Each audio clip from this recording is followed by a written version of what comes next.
Good evening. This is Capital News at 9:30. My name is Yvonne Msemembo. First, the national news. Members of Parliament have called on the government to survey new villages which have essential infrastructure in place in order to reduce land disputes in current overcrowded villages. Here's a report. Debating 2011-2012 budget for the Ministry of Lands, Housing and Human Settlements Development, they said in the newly formed villages, land use planning must be enforced with land allocation for farmers and pastoralists. On investors, they said there should be a limit on land allocated to them as to preserve land for future generation. Delivering her budget speech, the Minister, Professor Anna Tibaijuka, said the ministry was working on guidelines for implementation of the 1999 Land Village Act, particularly on land ownership, and called on district councils to take the responsibility of land ownership and leave the government with policy matters. She also announced establishment of a land bank which will reduce bureaucracy in land allocation for investors, while in order to prevent further invasion of open spaces in urban areas, Professor Tibaijuka said land rangers will be used to prevent the illegal acts. Energy and Water Regulatory Authority AURA says the rise of fuel price in the country has been caused by foreign exchange and prices in the world market. Here are the details. We have, under the law, under the approved formula, to revise and review and post new prices every 2 weeks. We've been doing so for the past 3 years, so this is not something which I started yesterday. It is part of a rule and a regulation that we have to revise these and publish them every 2 weeks. The prices that we had before were determined on the 1st of August, so 2 weeks later, 14, we had to come up with new prices. What we have done is that we have used the new price formula without altering a sentence or a paragraph. It is exactly that new pricing formula that we have used. Now, using that new pricing formula, we came to a situation whereby we found that the actual cost of procuring products from the world market have gone up, and these have gone up in dollar terms. The Vice President, Dr. Mohammed Garibilal, has expressed the government's determination to solve the problem of power crisis in the country through alternative energy, including wind power generation. Here's a report.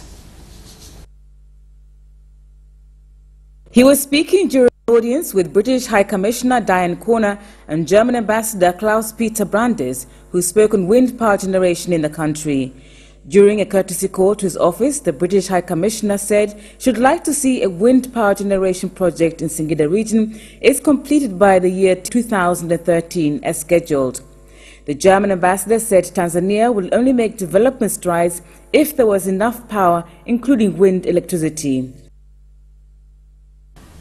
Tanzania should not face poverty, hunger and food insufficiency as agriculture holds 78% of Tanzanian labor, while 30% of the country's total export comes from agriculture. Here's more on the report. This was said in Dar es Salaam today at the launch of the Tanzanian Policy Hub in Agriculture. Speaking at the event, the Permanent Secretary of the Ministry of Agriculture, Food Security and Cooperative, Mohamed Muya, said 90% of the poor in Tanzania live in rural areas, depend mostly in agriculture. The Republic of Tanzania's Green Revolution to transform its agriculture into modern and commercial sector, but also integrate Kilimo Kwanza into the government machinery to ensure its successful implementation, but also mobilize increased quantum of resources towards the realization of Kilimo Kwanza. It's the largest private sector enterprise or sector in Africa. The private sector. A farmer, no matter how small, half a hectare, is an entrepreneur. They decide on what to do, what to plant, when to harvest, where to sell. That is a decision of a private operator. Farmers should not be treated as if they are appendages of the public sector. They are supported by the public sector. They are private sector operators. But we do need the other parts of the private sector to work and support farmers. The president for Agra Alliance for Green Revolution in Africa, Dr. Namanga Ngingi, said the common goal was to drive the achievement of the Green Revolution in Tanzania. Tanzania, as we know, is a country which one experience we have gone through is that it is possible to grow without necessarily making a big dent on poverty. We have had quite respectable growth in the last 10 years, averaging around 6–7%, but very minimal impact on poverty. Speaker of the National Assembly, Anne Makinda, has called on members of the Cabinet and Parliament not to hold discussions with the Prime Minister when they are in the House. Here are the details. She said speaking to the Premier, who is also the government business leader in the House, prevented him from following closely deliberations. She suggested that if members of Parliament or ministers have any issue they wish to address with the Prime Minister, they should go and see him at his office, but not when deliberations are continuing in the House.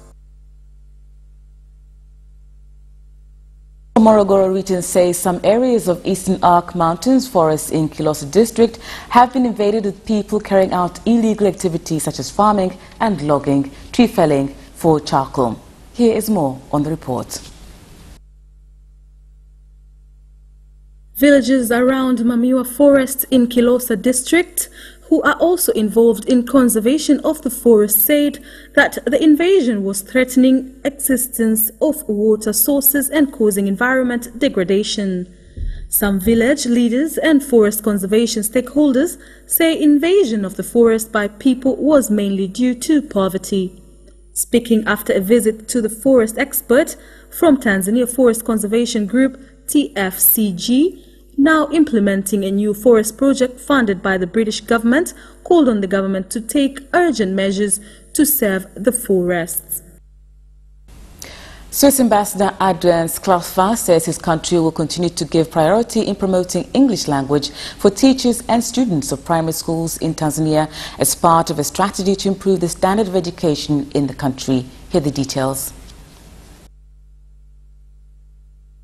He was speaking in Babati when inaugurating a building for Tanzania Teachers Union CWT in Manyara region, funded at a cost of more than 35.4 million shillings by Swiss Teachers Association Helves, under a project to promote English in primary schools in Kilimanjaro, Arusha and Manyara regions. Education, along with health, is arguably the single most important prerequisite for all development.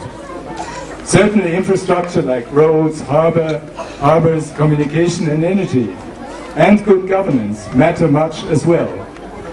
But ultimately, the simple truth is that no nation, be it Tanzania or Switzerland, can prosper without investing sufficient resources in education and thus build up its most important capital, which is a well-informed, educated, competent and committed population. Manyara Regional Administrative Secretary Claudio Bitegeki said shortage of food in the region due to drought has meant no school meals to students from primary schools in Kiteto and Simanjiro districts. The Registrar of Political Parties, Justice John Tendwa, has warned that he will not hesitate to ban or deregister any political party which will violate rules and regulations governing operations of political parties in the country. Here's a report. In an exclusive interview on a program aired on ITV, he said the time for was over and that what will follow was enforcement of rules and regulations governing political parties. The Registrar of Political Parties said he will start with the parliamentary by-elections in Tabora region, where he cautioned that electoral procedures must be observed. This includes not starting election campaigns before the National Electoral Commission declares officially timetable of the by-elections. After the break.